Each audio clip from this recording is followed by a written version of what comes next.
Hello friends, मैं रहीम शेख आप सभी का स्वागत करता हूं एक बार फिर से हमारे इस यूट्यूब चैनल में जिसका नाम है ग्रामर की पाठशाला। हमने पिछले कुछ वीडियोस में देखा था कि नाउन क्या होता है, उसके टाइप्स क्या होते हैं, उसे कैसे आइडेंटिफाई करना है।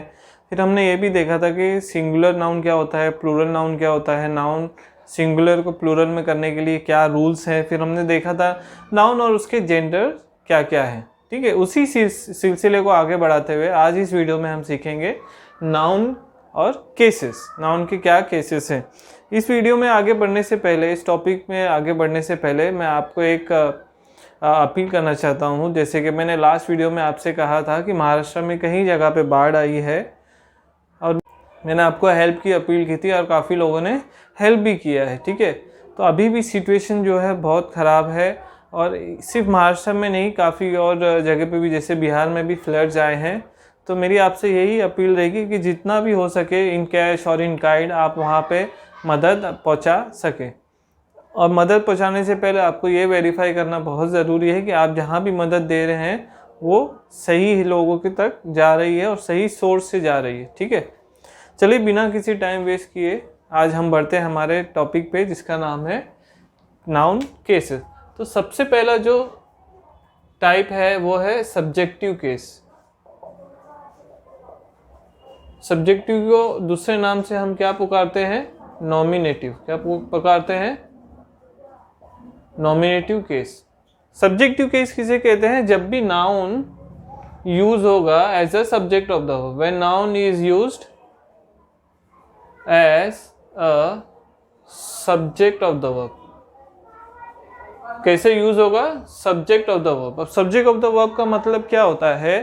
फॉर एग्जाम्पल, अगर, ठीक है, हमने क्या कहा? Ram through a ball, Ram ने बॉल को फेंका। तो यहाँ पे राम नाउन है, थ्रू वर्ब है, बॉल नाउन है। ठीक है, तो यहाँ पे मैंने क्या कहा? Subject of the verb. अब थ्रो जो है कौन कर रहा है? जब भी आप क्वेश्चन करोगे who and what to the verb, तो आपको आंसर आएगा subject.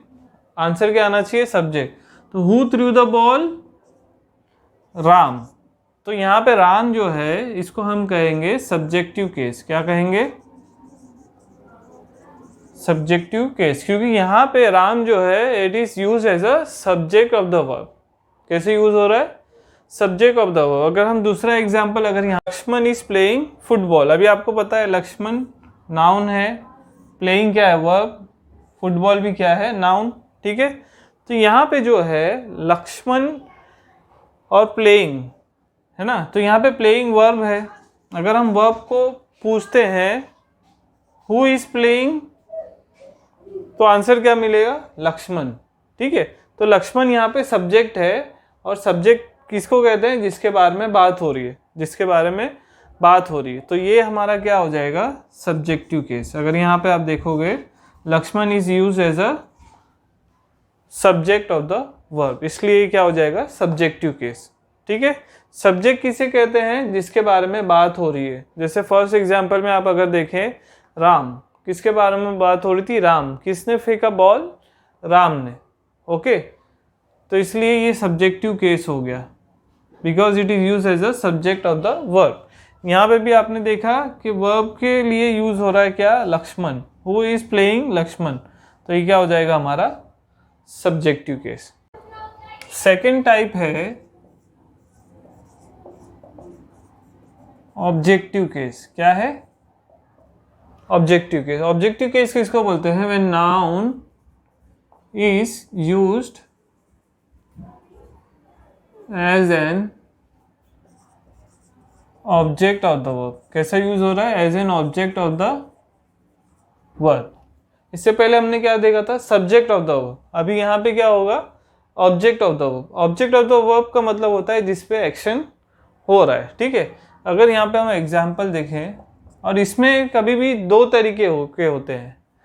Object of the verb जो है दो तरीके के होते हैं, एक तो होता है डायरेक्ट और एक होता है इनडायरेक्ट। ठीक है,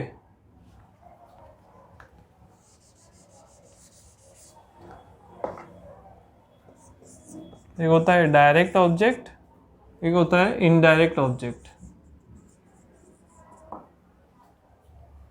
ठीक है, यहाँ पे अगर हम देखें example, Vishal is writing a letter, ये है नाउन, ये है वर्ब और ये है लेटर। ठीक है, अब यहाँ पे हमने जैसे पिछले उसमें देखा था हु इज राइटिंग, अगर हम देखें तो वह है विशाल, विशाल हो जाएगा सब्जेक्ट। ठीक है, और विशाल लिख रहा है, लेकिन क्या लिख रहा है, व्हाट इज ही राइटिंग। अगर हम पूछे व्हाट क्वेश्चन अगर करते हैं to the subject and the verb, इसको ये दोनों को अगर हम पूछते हैं what is Vishal writing, a letter, इसका आंसर क्या आएगा, अ लेटर। तो जो एक्शन जिस पे हो रहा है that will become a object, तो इसको हम क्या बोलेंगे, ऑब्जेक्टिव केस। लेकिन यहाँ पे एक्शन जो है अगर आप देखेंगे ये डायरेक्ट हो रहा है, जो भी विशाल लिख रहा है वो डायरेक्ट किस पे हो रहा है, लेटर पे, इसमें बीच में कोई और नाउन नहीं आ रहा है, इसलिए इसको हम बोलेंगे डायरेक्ट ऑब्जेक्ट। क्या बोलेंगे, डायरेक्ट ऑब्जेक्ट। अगर दूसरी जगह देखें हम यहाँ पे इनडायरेक्ट ऑब्जेक्ट, अभी आपको पता है राहुल नाउन है, गेव वर्ब है, कृष्णा नाउन है, लेटर भी नाउन है। ठीक है, तो यहाँ पे अब अगर हम देखें तो किसने दिया, who gave the ball, sorry who gave the letter, Rahul, तो ये हो जाएगा सब्जेक्ट क्योंकि इसके बारे में बात हो रही है।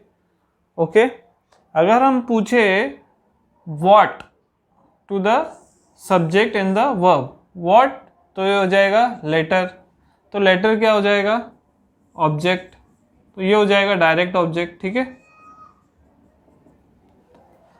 और यहाँ पे अगर आप देखोगे एक नाउन आ रहा है कृष्णा, राहुल ने किसको दिया, कृष्णा को, तो ये क्या आ रहा है, ये बीच में आ रहा है, किसके, राहुल के और लेटर के।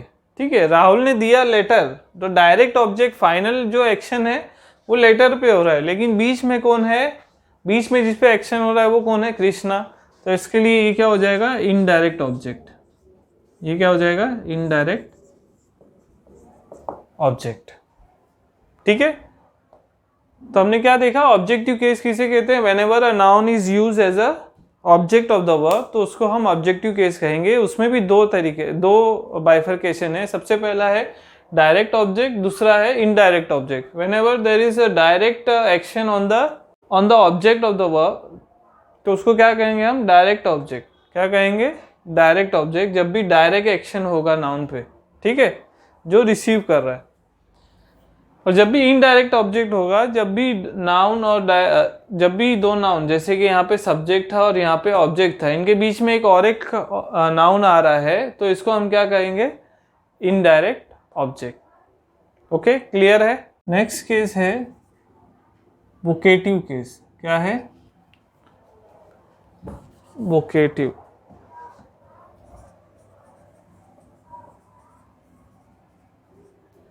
अच्छा, इससे पहले जो हमने पढ़ा ऑब्जेक्टिव केस, उसको हम और भी दूसरे इसमें क्या कहते हैं, एक्यूसेटिव केस। क्या कहते हैं, मैंने बताना भूल गया था, आप लिख सकते हैं, एक्यूसेटिव केस। ये दूसरा नाम है ऑब्जेक्टिव केस का। किसका, ऑब्जेक्टिव केस का।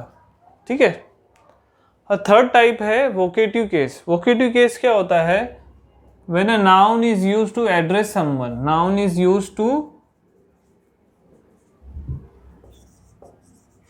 एड्रेस समवन, किसी चीज़ को संबोधित करने के लिए अगर नाउन यूज करेंगे उसको एड्रेस करने के लिए, तो उसको हम क्या कहेंगे, वोकेटिव केस। क्या कहेंगे, वोकेटिव केस। फॉर एग्जाम्पल, अगर मैं इधर लिखूं come here, Rakesh come here, अब मैं यहाँ पे क्या कर रहा हूँ कि राकेश को एड्रेस कर रहा हूँ। ठीक है, राकेश इधर आओ, तो इसको मैं क्या कर रहा हूँ, संबोधित कर रहा हूँ। तो जब भी नाउन किसी को एड्रेस करने के लिए यूज होगा तो उसको हम क्या कहेंगे, वोकेटिव केस। क्या कहेंगे, वोकेटिव केस। ओके, यहाँ पे कॉमा का भी इंपॉर्टेंस है। अभी मैं जो आपको कह रहा था, जो कॉमा है इसका इंपॉर्टेंस होता है, वो क्यों होता है मैं आपको समझाता हूँ। अगर यहाँ पे मैं लिखूँ आई नो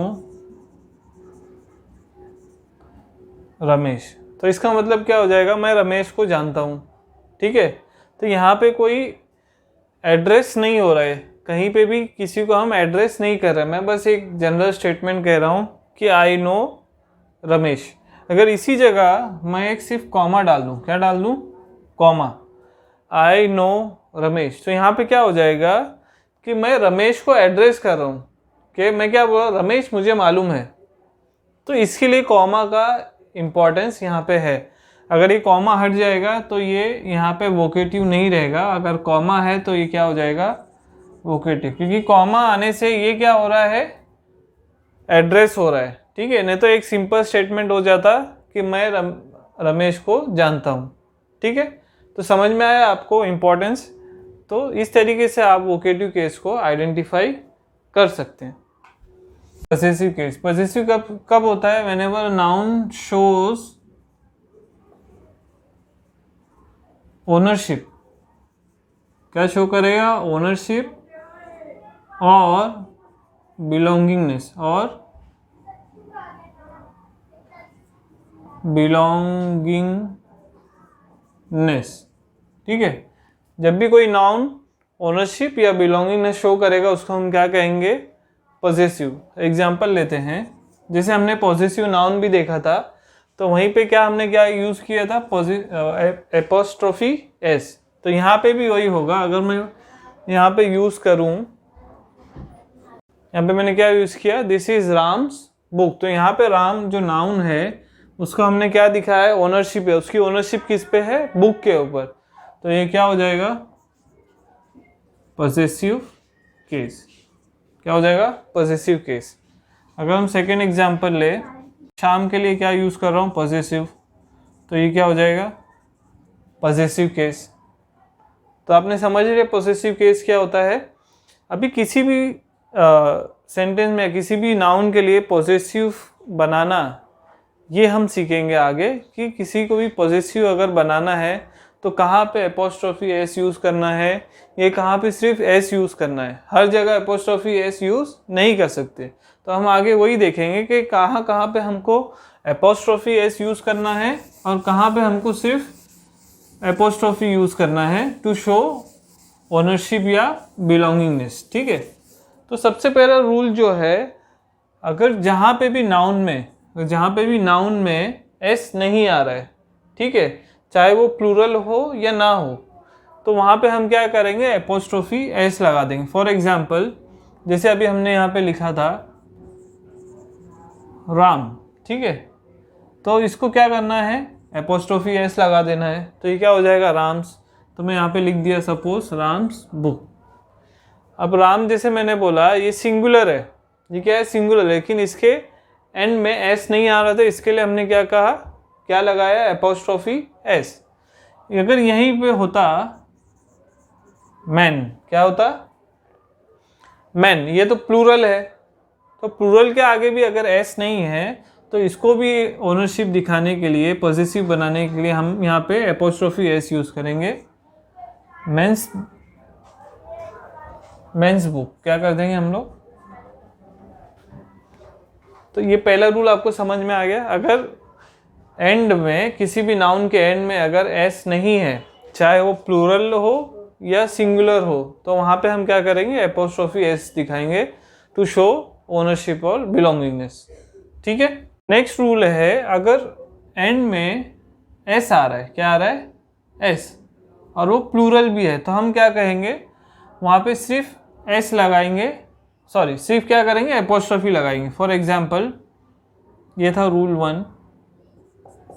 रूल 2 में सिर्फ एपोस्ट्रोफी लगाएंगे। ठीक है, अगर noun is ending with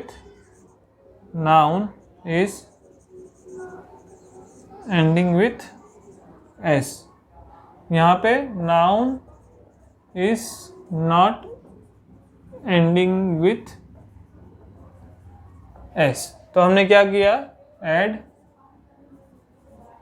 apostrophe S.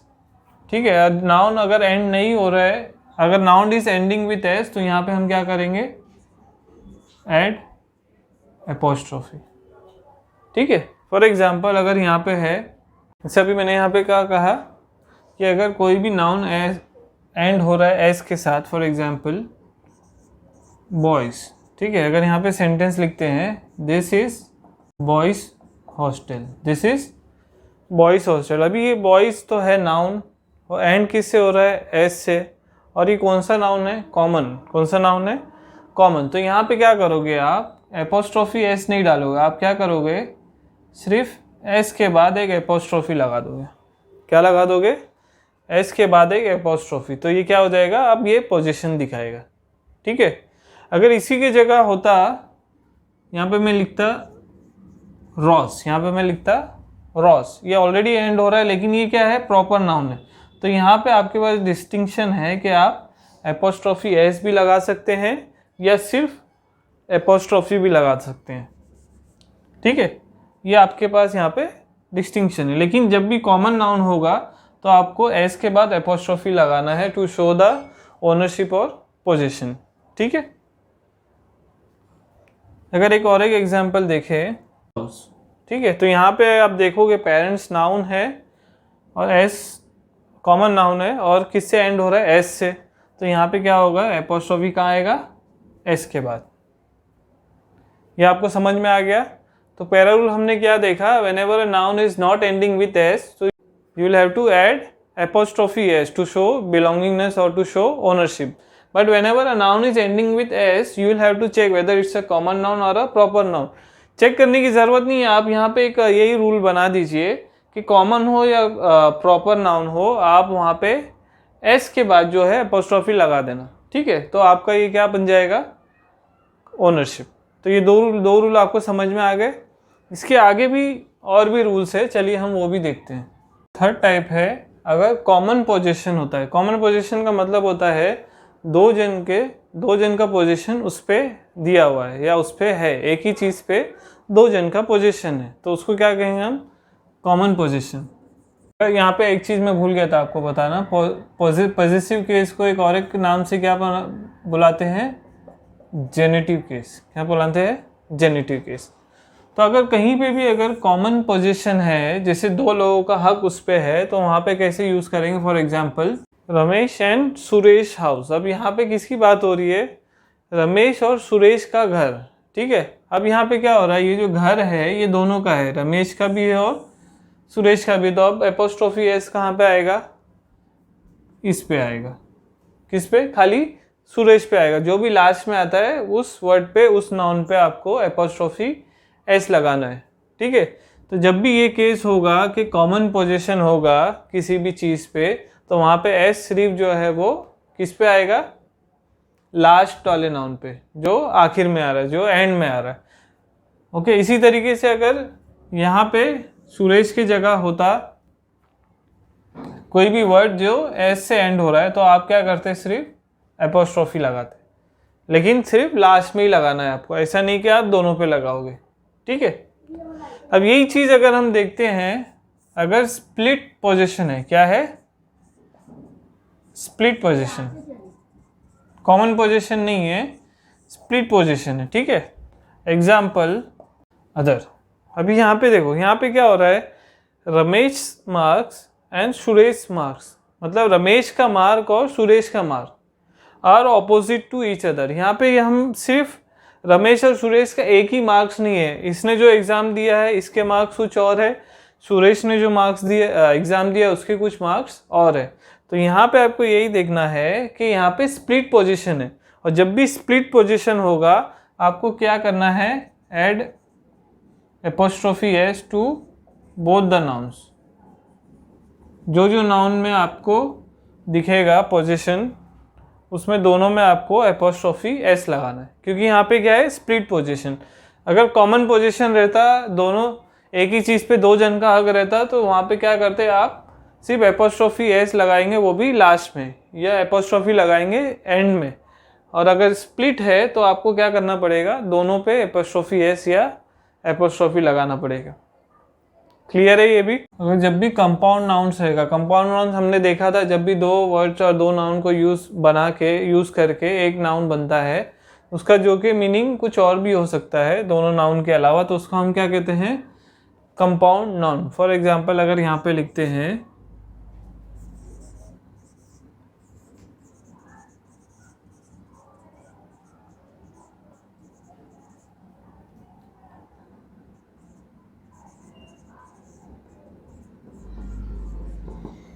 My daughter in loss bag is lost. तो यहाँ पे मैं क्या कह रहा हूँ कि मेरी डॉटर इन लॉ जो है उसका बैग, किसका, मेरी डॉटर इन लॉ का बैग। तो यहाँ पे जो है आपको, ये है आपका कंपाउंड वर्ड, ठीक है। तो यहाँ पे क्या करना है, जब भी ऐसा केस आएगा तो आपको लास्ट वाले वर्ड पे पोजीशन दिखाना है, एपोस्ट्रोफी एस या एपोस्ट्रोफी लिखना है, ठीक है। इसी तरीके से अगर मैं बोलूँ, यहाँ पे मैं क्या लिख रहा हूँ, चेयर पर्सन। जो चेयर पर्सन है ये अपने आप में एक कंपाउंड वर्ड है। तो जब भी कंपाउंड वर्ड आएगा तो मैंने क्या कहा, कौन से वर्ड में एस लगाना है, एपोस्ट्रोफी, उसके एंड वर्ड पे, जहाँ पे भी वो वर्ड खत्म हो रहा है। तो यहाँ पे क्या हो जाएगा, the chair person position is vacant.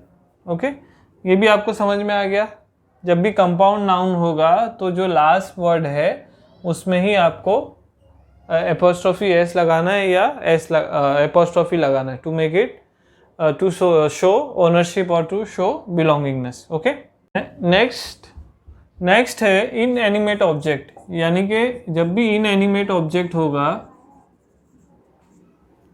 या फिर नॉन लिविंग थिंग होगा, या फिर नॉन लिविंग थिंग होगा, तो इनका अगर पोजीशन होता है तो वो कैसे दिखाना है, ठीक है।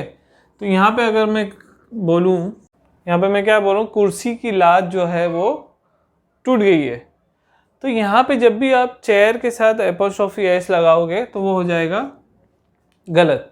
हम इन एनिमेट ऑब्जेक्ट या नॉन लिविंग थिंग्स के साथ कभी भी एपोस्ट्रोफी एस नहीं लगाते तो शो द पोजीशन। ओके, ये गलत होता है। इसमें क्या करना है आपको, ये आपको बोलना है the leg of the chair. क्या बोलना है, the leg of the chair is broken. आप उसको थोड़ा सा चेंज कर दोगे, आप बोलोगे the leg of the chair. यहाँ पे भी अभी क्या बात हो रही है, कुर्सी की लात की बात हो रही है, लेकिन एपोस्ट्रोफी एस नहीं हो रहा है। तो जब भी ऐसा इनएनिमेट ऑब्जेक्ट रहेगा तो आपको क्या देखना है कि आपको एपोस्ट्रोफी एस नहीं लगाना है, बल्कि आपको ऐसे लिखना है। अगर यहाँ पे एक एग्जाम्पल दूँ, सीपीयू, मैं क्या बोल रहा हूँ, कंप्यूटर का जो दिल है वो कौन है, सीपीयू। तो अगेन जैसे मैंने बोला कि अगर कोई भी नॉन लिविंग थिंग है तो उसका आगे आपको एस नहीं लगाना। तो यहाँ पे क्या हो जाएगा, the heart of the computer is the CPU, is the CPU. तो आपको खाली वर्डिंग चेंज करना है और वहाँ पे पोजीशन दिखाना है। लेकिन यहाँ पे आपको एक और चीज़ ध्यान रखना है, यहाँ पे कुछ एक्सेप्शंस होते हैं, ठीक है। जैसे अगर हम कहें किसी जगह का नाम, किसी टाइम के बारे में बात कर रहे हैं, जगह का नाम, यानी अगर मैं बोलूँ इंडिया, ठीक है, तो इंडियाज़ पॉपुलेशन हम कहेंगे। हम ऐसा भी कह सकते हैं द पॉपुलेशन ऑफ इंडिया, लेकिन इंडियाज़ पॉपुलेशन भी कहना सही रहेगा, ये एक एक्सेप्शन है। अगर मैं बोलूँ टाइम, ओके, तो टाइम का भी अगर कोई आ रहा है कि at noon, okay, at the time of noon, at the time of noon, तो नून्स टाइम भी हम कह सकते हैं, ठीक है। तो ये एक एक्सेप्शन हो जाएगा। अगर हम किसी सेलेस्टियल बॉडी की बात कर रहे हैं, या सेलेस्टियल मतलब हम किसी हेवनली बॉडी की अगर बात कर रहे हैं, तो वहाँ पे भी जैसे फॉर एग्जांपल मून, तो हम कहेंगे मून्स लाइट, तो वो भी क्या हो जाएगा, सही हो जाएगा। ऐसी एक और एक एक्सेप्शन है, अगर कोई इडियोमेटिक एक्सप्रेशन हम अगर यूज़ कर रहे हैं, इडियोमेटिक मतलब जैसे हम कह रहे हैं for example at an arms length. अब ये है, मैं इसको क्या, एक इडियम है, एक एट आर्म्स लेंथ मतलब होता है कि छोटे डिस्टेंस पे, ठीक है। तो यहाँ पे आर्म्स में आप क्या करोगे, एपोस्ट्रोफी एस लगाओगे, ठीक है, क्योंकि हम यहाँ पे इडियम यूज़ कर रहे हैं। ओके, अगर ये इडियम नहीं होता, हम अगर कोलोकियल लैंग्वेज में बोल रहे हैं या फिर हमारा जो बोलना वो डायरेक्ट है विदाउट इडियम, तो यहाँ पे आर्म्स की जगह एपोस्ट्रोफी एस नहीं आएगा, ठीक है। इसी तरीके से अगर हम किसी को पर्सोनिफाई कर रहे हैं, क्या कर रहे हैं, पर्सोनिफिकेशन हमने देखा था लास्ट वीडियो में, जेंडर में। पर्सोनिफिकेशन क्या होता है, जब भी कोई इनएनिमेट ऑब्जेक्ट को या नॉन लिविंग थिंग्स को, इनएनिमेट ऑब्जेक्ट या नॉन लिविंग थिंग को हम क्या देते हैं, किसी लिविंग थिंग का कैरेक्टरिस्टिक देते हैं, is given characteristics of a living thing. ठीक है, कोई भी लिविंग थिंग का कैरेक्टरिस्टिक्स आप देते हैं किसी भी नॉन लिविंग थिंग को, तो उसको हम क्या कहेंगे, पर्सोनिफिकेशन। अगर कहीं पे पर्सोनिफिकेशन भी हो रहा है तो वहां पे भी आप क्या करोगे, एपोस्ट्रोफी एस लगाओ। तो मैंने क्या क्या कहा, प्लेस, टाइम, सेलेस्टियल बॉडी, या उसको आप हेवनली बॉडी भी कह सकते हैं, या कहीं पे अगर ईडीएम यूज हो रहा है, पर्सोनिफिकेशन हो रहा है। तो ये सब एक्सेप्शन होते हैं जो हमने अभी देखा, जो रूल इनएनिमेट ऑब्जेक्ट का। तो इनएनिमेट ऑब्जेक्ट जब भी रहेगा तो हम उसको एपोस्ट्रोफी एस नहीं लगाते हैं, बल्कि हम क्या करते हैं, उसको थोड़ा सा मोल्ड कर देते हैं। ठीक है, लेकिन अगर ये सारी चीजें होगी तो यहाँ पे क्या हो जाएगा, एक्सेप्शन हो जाएगा। ठीक है, जैसे मैंने प्लेस के लिए क्या बोला, इंडियाज पॉपुलेशन। अगर टाइम के लिए देखें तो 5 years ओल्ड, तो ईयर्स में क्या हो जाएगा, एपोस्ट्रोफी एस आएगा। अगर सेलेस्टियल बॉडी है, मून है, सन है, तो मून के लिए मून्स लाइट, सन के लिए सन्स रे, तो वहाँ पे भी क्या हो जाएगा, एपोस्ट्रोफी एस आ जाएगा। इंडियाज पॉपुलेशन हो जाएगा, 5 years ओल्ड हो जाएगा टाइम के लिए। ईडीएम के लिए हो जाएगा एट एन आर्म्स लेंथ। ठीक है, पर्सोनिफाई करना है अगर किसी को, अगर नॉन लिविंग थिंग्स कोई ले ले, रिवर्स कि जो नदी है उसका हाथ क्या है, टूट गया। नदी का कोई हाथ होता है क्या, नहीं होता, लेकिन हमने यहाँ पे उसको पर्सोनिफाई कर रहे हैं। तो जब भी पर्सोनिफिकेशन होगा तो यहाँ पे क्या हो जाएगा, आपको एपोस्ट्रोफी एस यूज करना है। तो ये चीज आपको याद रखना होगा। चलिए आगे बढ़ते हैं। कुछ वर्ड्स ऐसे होते हैं जिसमें ऑलरेडी आपको पोजीशन दिखता है, अगर मैं बोलूं योर्स फेथफुली, हम लिखते हैं, तो यहाँ पे योर्स जो होता है इसका मतलब ही होता है आपका, है ना। इसका मतलब ही क्या होता है, आपका। तो इसमें ऑलरेडी पोजीशन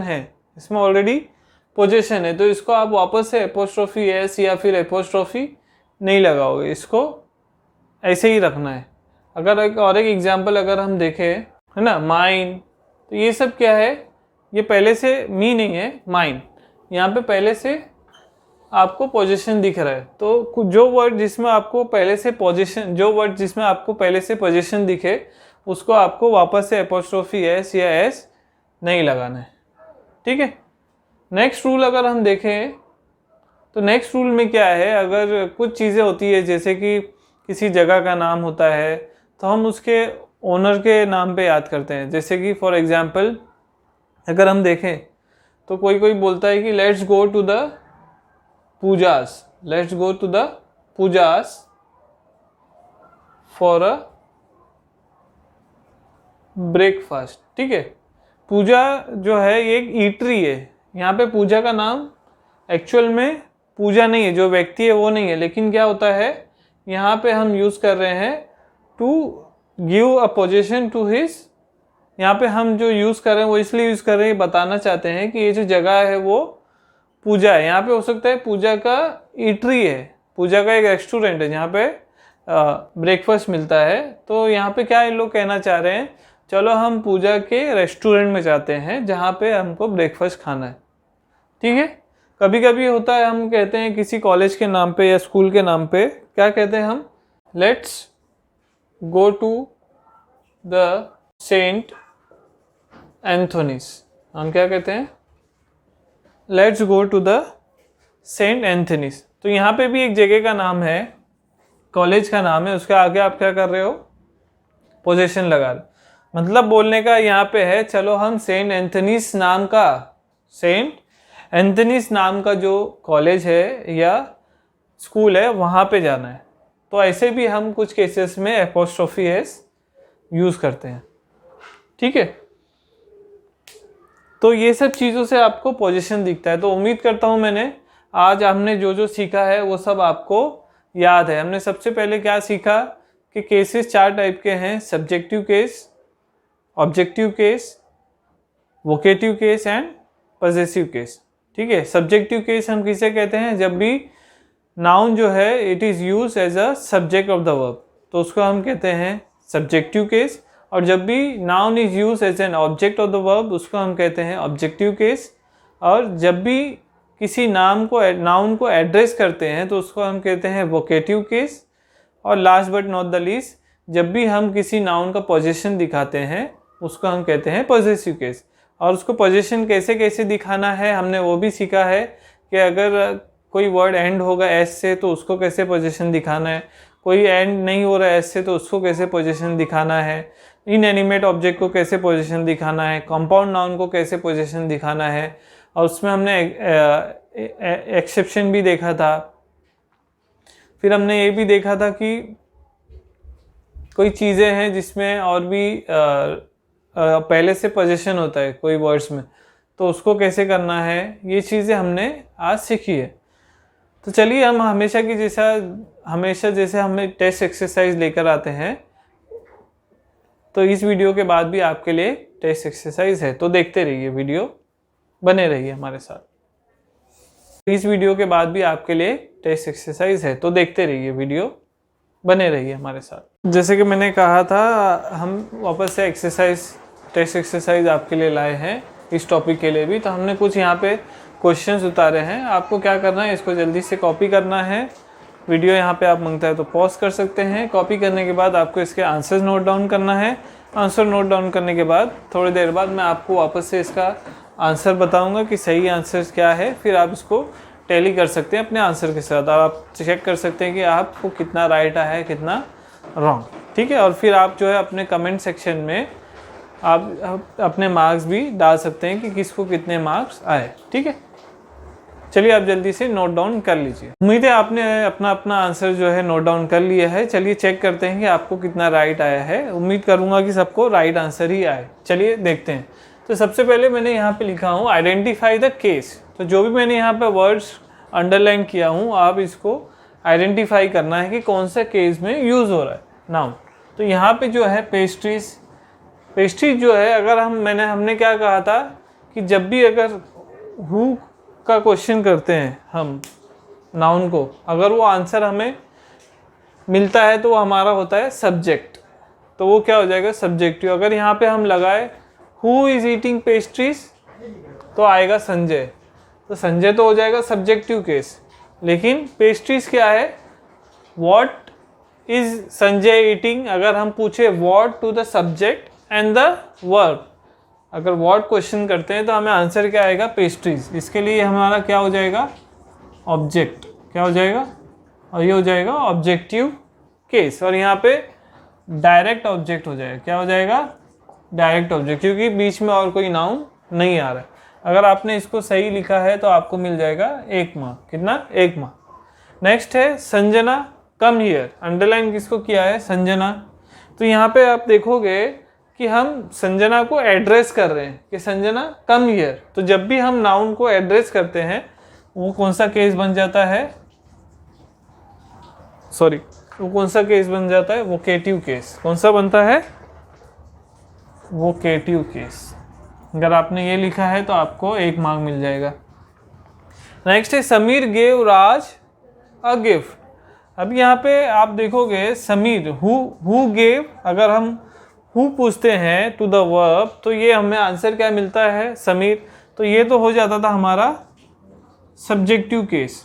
ठीक है, और व्हाट क्या दिया है गिफ्ट, तो ये हो जाएगा हमारा ऑब्जेक्ट, और ये हो जाएगा डायरेक्ट ऑब्जेक्ट जिस पे हमारा असर हो रहा है। लेकिन यहाँ पे राज जो है ये हो जाएगा इनडायरेक्ट ऑब्जेक्ट, क्या हो जाएगा, तो ये हमारा ऑब्जेक्टिव केस है। लेकिन राज जो है वो कैसा है, इनडायरेक्ट ऑब्जेक्टिव है, इनडायरेक्ट ऑब्जेक्ट है, क्योंकि वो बीच में आ रहा है। डायरेक्ट एक्शन जो है वो वर्ब का जो एक्शन है वो डायरेक्ट राज पे नहीं हो रहा है, वो हो रहा है गिफ्ट पे, लेकिन बीच में कौन आ रहा है, राज, तो इनडायरेक्ट ऑब्जेक्ट हो गया। तो आपने अगर ये सही लिखा है तो आपको मिल जाएगा 1 मार्क। नेक्स्ट है हसन इज लर्निंग इंग्लिश।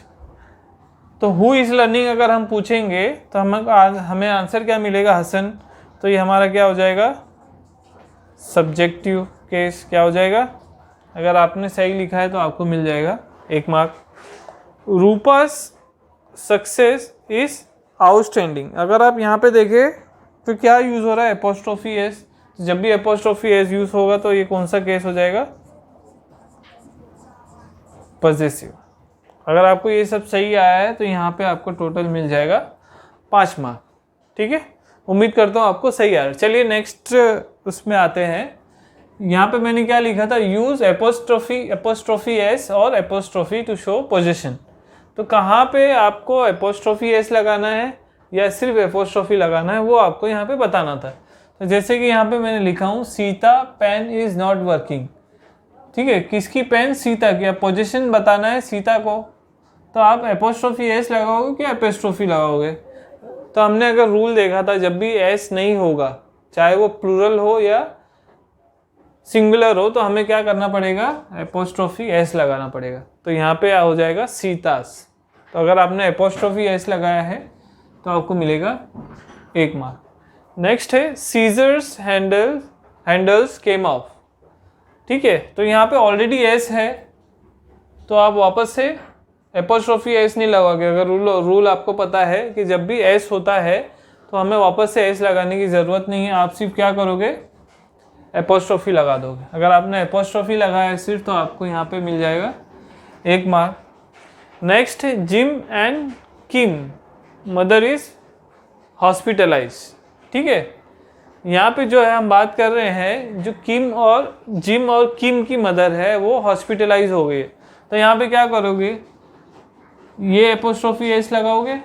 अगर ये आप लगाओगे तो गलत हो जाएगा। आपको क्या करना है, क्योंकि कॉमन है, जो मदर है वो दोनों की है, इसलिए Jim and Kim's mother is hospitalise. अगर आपने ये लिखा है तो आपको मिल जाएगा 1 मार्क। ठीक है, नेक्स्ट है shut the car door, car के दरवाजे को बंद करो। तो यहाँ पे क्या है, कार एक नॉन लिविंग थिंग है। ठीक है, और इसको यहाँ पे पर्सोनिफिकेशन भी नहीं हो रहा है, तो यहाँ पे आप कुछ नहीं करोगे, इसको ऐसे ही रहने दोगे, शट द कार डोर। अगर आप कार्स लगा दोगे तो ये गलत हो जाएगा, क्योंकि हमने क्या पढ़ा था, कोई भी इनएनिमेट ऑब्जेक्ट रहेगा तो उसके आगे एपोस्ट्रोफी एस नहीं दिखाना है। तो इसके लिए ये सिर्फ कार ही होगा। ओके, अगर आपने कुछ नहीं लगाया तो यहाँ पे आपको 1 मार्क मिल जाएगा। लास्ट क्वेश्चन है, 1 day trip to Goa was awesome. ठीक है, अब यहाँ पे तो ये नॉन लिविंग थिंग है, 1 डे है ना, तो यहाँ पे हमको एपोस्ट्रोफी एस लगाना है। अभी तो हमने देखा कि नहीं लगाना है, लेकिन यहाँ पे आपको लगाना पड़ेगा, क्योंकि ये एक्सेप्शन में आ रहा। हमने देखा था जब भी अगर टाइम आपको बताना है, टाइम, ठीक है, तो वहाँ पे हम क्या करेंगे, इसको वो बताएंगे, एपोस्ट्रोफी एस लगाना पड़ेगा। ठीक है ना, एक्सेप्शन याद है आपको। तो एक्सेप्शन हमने क्या क्या देखा था, अगर कोई प्लेस है या टाइम है, सेलेस्टियल बॉडी, पर्सोनिफिकेशन या ईडियम यूज़ हो रहा है, तो आपको वहाँ पे एपोस्ट्रोफी एस लगाना है। तो ये क्या हो जाएगा, अगर सही है आपका तो 1 मार्क। अगर आपने 10 के 10 क्वेश्चन सही लिखे हैं तो आपको कितना मिल जाएगा, 10 मार्क्स। तो उम्मीद करता हूँ आप सबको 10 में से 10 मिला होगा। अगर आपको 10 में से 10 नहीं मिला है तो आप मुझे कमेंट सेक्शन में बताइए कि आपको कितना मार्क्स मिला है और आपको कहाँ पे इम्प्रूवमेंट की ज़रूरत है, वो मैं आपको बताऊँगा एडिशनली। ठीक है, तो अगर आपने अभी तक मेरा चैनल सब्सक्राइब नहीं किया है तो जल्द से मेरे चैनल को सब्सक्राइब कीजिए और बेल आइकन को प्रेस कीजिए, और जितना हो सके इस वीडियो को आप शेयर कीजिए अपने लोगों के साथ, फ्रेंड्स के साथ, रिलेटिव्स के साथ, ताकि अगर उनको भी सीखना हो तो वो इस वीडियो से सीख सकते हैं। तो हम और भी वीडियोस के साथ इसी तरीके से आपको इन डिटेल्स टॉपिक हर बार सिखाते रहेंगे, नए नए टॉपिक के साथ आपको रूबरू करेंगे। तो उम्मीद करता हूँ कि आप मेरे साथ बने रहेंगे, और इस वीडियो को आप जब भी देखोगे या किसी भी मेरे वीडियो को आप जब भी देखोगे तो आप कृपया करके उसको पूरा देखिए। ठीक है, आप हाफ से स्टार्ट करोगे या कहीं से बीच से स्किप करोगे तो आपको टॉपिक पूरा समझ में नहीं आएगा। हो सकता है कहीं ना कहीं आपका एक पॉइंट रह जाएगा। इसके लिए एक एडवाइस है कि आप जो मेरा वीडियो है वो पूरा देखिए। ठीक है, इसी के साथ हमारा आज का इस वीडियो एंड होता है यहीं पे। तब तक आप अपने घर पे सेफ रहिए, सावधान भी रहिए। ठीक है, थैंक यू।